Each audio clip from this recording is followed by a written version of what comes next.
Hi, and welcome to Spinnaker Summit. I hope you're enjoying the main stage event and that you will also be enjoying this talk. My name is Serge Poueme.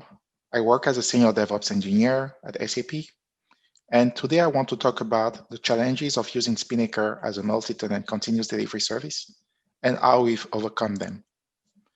Before we dive into the specifics, I just want to talk briefly about the work that my team is carrying at SAP. I'm part of site reliability engineering within SAP Cloud Platform, and we report to the Technology and Innovation Board area. My team, Delivery and Operations Excellence, is a small team that focuses on automation and standards. We also build CI/CD tooling, frameworks, and starter kits, and we provide guidance, consulting, and support to development teams and other SREs. So I've brought to that team 14 years and plus of experience in software development and operations, and my focus has been on CI/CD since I joined them. For us, the journey to build a continuous delivery service was not easy. During our first year, we performed the service launch. It was a single CI/CD pipeline set up for a project, but we got so much positive feedback from developers and architects that we started thinking about transitioning to a service team. So we went from a manual setup, little documentation, and only 2 site reliability engineers operating the pipeline to a service team. Solinas, which is our CI/CD service, went through several phases also before it can actually be operational. We started building basic infrastructure. We started building automation, our very first sets of user guides and starter kits, and we started thinking about our self-service model, which would give the opportunity to development teams and other SRE colleagues to onboard the service without needing us or having us stepping in and perform some manual operations. And of course, we also wanted to make sure that we have observability in place, but we were running out of time. So we did some basic setup based on Grafana, Prometheus, and Dynatrace just to get us started. We proceeded with the service launch, and then soon after the launch, we started facing adoption challenges, scalability issues, and also stability issues. We spent a lot of time making sure that we are tackling those challenges, and we will talk about that in the next slides. And then we also started reflecting on a more performant infrastructure. So we rebuilt our infrastructure. We started building a self-service API to make sure that we could automate more tasks. And we started working on service dashboards to allow us actually to track our service usage across our customers. And because we were tracking that usage, we started focusing also on lifecycle management, making sure that our users can take fully advantage of a solution throughout the lifecycle of the development project. We improved our observability, and we became customer success focused. So now let's talk a bit about architecture. The goal for us was to be able to scale very easily. We have a single Spinnaker tenant, which is deployed on a Kubernetes cluster and can talk to various parts of the infrastructure, but can target Kubernetes clusters that are owned by different teams. So we have a bring your own Kubernetes cluster policy where teams just have to register those clusters with us. And they do the same thing for their Helm repositories. They do it also for their Docker registries. And lately we started expanding this to things like artifacts. So teams can register the GitHub artifacts repository, for example, or any other HTTP file repository that they would need to access. So our multi-tenant Spinnaker is a single shared Spinnaker instance, as we just said. It is centrally managed. It's available at SAP globally, regardless of the region you're working in. So we have teams working from Asia Pacific. We have teams working from Europe, teams working from the United States or Canada, so North America, and it's accessible in all those regions or by all those teams. And a typical user journey for customers who are onboarding our service is First, make sure that they get the right technical user account to trigger pipelines with Spinnaker. Make sure that they have an SSO certificate to authenticate against our Spinnaker endpoint.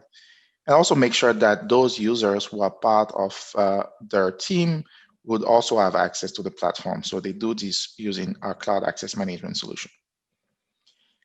We also focus on continuous delivery.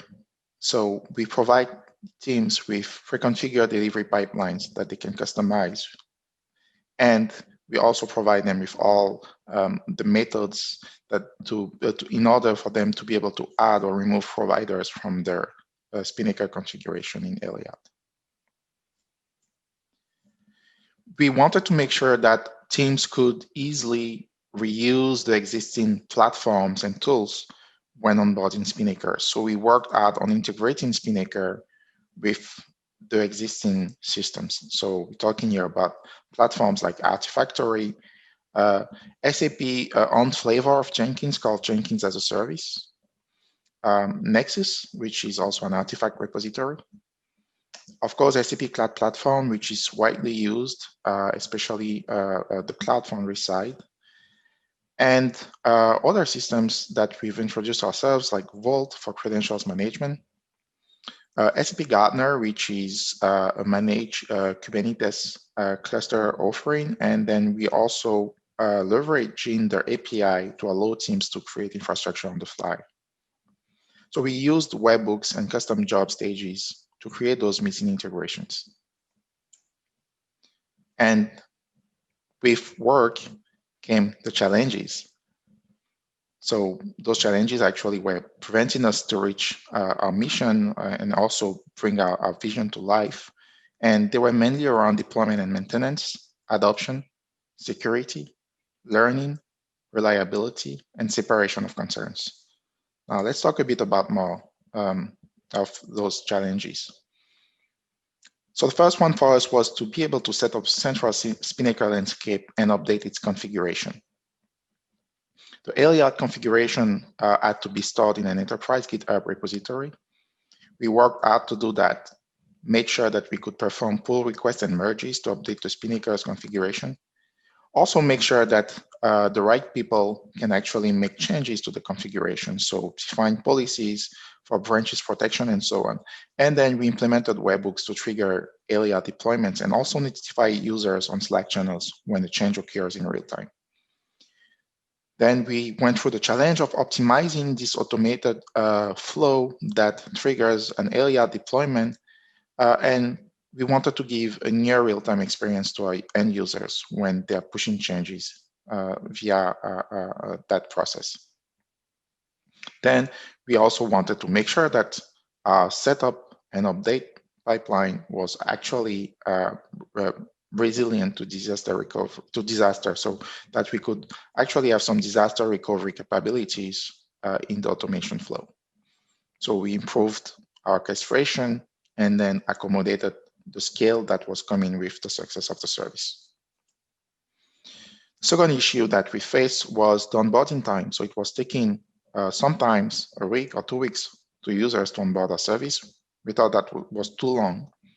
And we reduced that onboarding time to just a day or a few hours, depending on how fast teams are moving forward during the onboarding, just by exposing a self-service API that allows them actually to create their registration with the service, onboard users, add their Spinnaker's provider config automatically. And this also has removed a lot of complexity seen in the user journey. Then we also faced issue with the learning curve. So how can we make sure that teams can quickly learn how to build Spinnaker pipelines? And this has been one of the most difficult and challenging ones. So teams were always afraid of creating pipelines themselves. They were constantly relying on us, asking us questions. And of course, we are a small team, so we could not scale and be able to offer a consulting service all the time when they needed it. So we came up with the idea of building a starter kit. A starter kit is a Git repository that comes with predefined templates, and teams can use them to quickly enable pipelines or quickly create deployment pipelines. We focus on the most common use cases. So Helm deployment, Canary analysis or Canary deployment, Vault integration. So teams who want to read and write secrets to Vault in the deployment pipelines. And we have a collection of templates uh, based on both the V1 engine of Spinnaker and the V2 engine. So our templates can either leverage ROAR or SpinCLI and would create the application on Spinnaker and all the pipelines. They're extensible, easy to reuse. We are versioning them and releasing them on a regular basis, and they come with a detailed README that users can actually leverage, and they would give them enough information on how to tweak those templates to their needs. Then we went through sustainability issue. Now that we have a service and we have customers on it, how do we make sure that we sustain the service? How do we make sure that it's not a one-time project or one-time setup? We focused a lot on consultation via an open Slack channel. So we have that open policy where people can poke us, so they can always rely on us to answer questions or to look into things when they need it.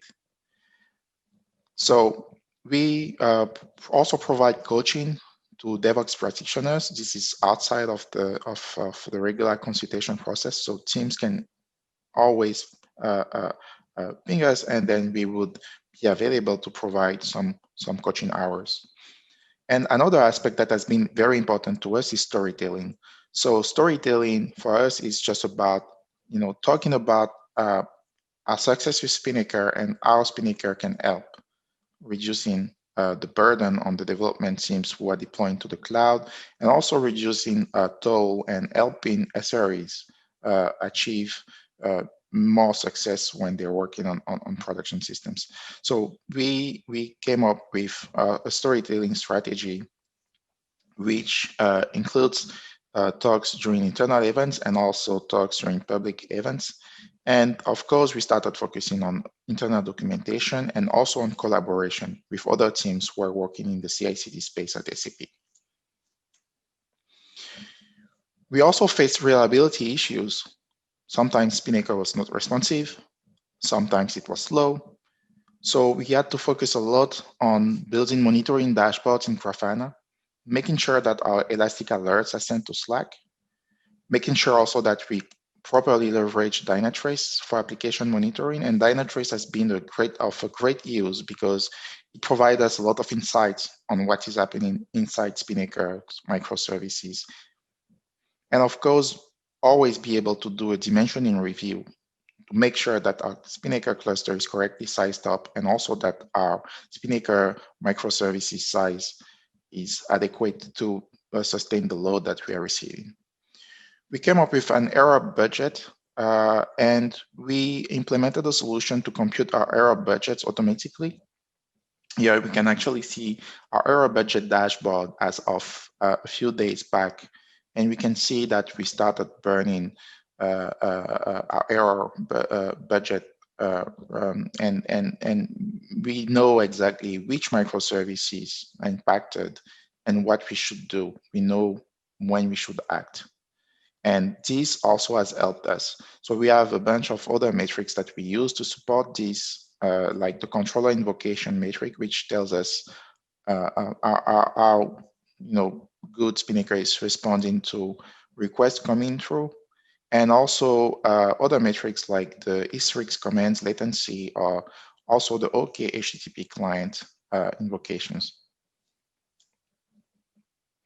And with all those improvements, we started also facing compliance issues, especially with security. So how do we make sure that our platform is compliant with SAP security standards? And that has been a major challenge. Here you can see our workflow. So these are all the systems that are touched by our solution when we proceed with an end-to-end build, and then we deploy it on Spinnaker. So we wanted to make sure that every communication at every point in that workflow is secure. And this was a major issue for us. So we started working on integration with SAP Cloud Access Manager to create roles and assign permissions. We worked on the separation of concerns and made sure that we are enforcing the creation of exclusive Spinnaker service accounts for teams. And we did this before pipeline permissions were actually released on Spinnaker. But now that we have permissions, we really want to migrate to that because it solves that issue natively in Spinnaker for us. And we also wanted to make sure that development teams could challenge our pipeline at any point in time. So they are allowed to perform a threat modeling exercise and get back to us with anything that they believe make the pipeline unsafe. And of course, we are reviewing our data flows very often and making sure that our security concept is approved by SAP security teams. So a few key takeaways from us based on our experience building this multi-tenant continuous delivery service on Spinnaker. The first thing we want you to know is that you should always think about your service as a product. So build a product and not a one-time project. Invest time into continuous improvement and apply the Agile Manifesto. For us, working in Agile mode made a big difference. We started having scrums every morning. We started planning sprints. We started writing user stories, and it changed our lives. So we write user stories. For example, a user story could be upgrade Spinnaker to version 1.21. And then we have a definition of done for that user story. It allows us actually to move faster and also to have more clarity on the tasks that we want to do on the service. Second thing is create business value. So build a value proposition. Make sure that it takes in consideration your internal competitors. There are other teams doing CI/CD at SAP, and we were always in competition with those teams, which is normal because they have to also work on those topics on their end in their own organization. But for us, it was more about positioning and not making sure that we become the only service, but making sure that we are complementary to those teams and that we are not recreating work or efforts that they've already done. And we also started reusing tools and techniques from those teams in our project. And this led to a lot of collaboration. So engage with engineering stakeholders, listen to your customers. This is how you bring value. And also make sure that you network and learn. So keep learning about continuous delivery, join the community, network with peers, attend events like Spinnaker Summit.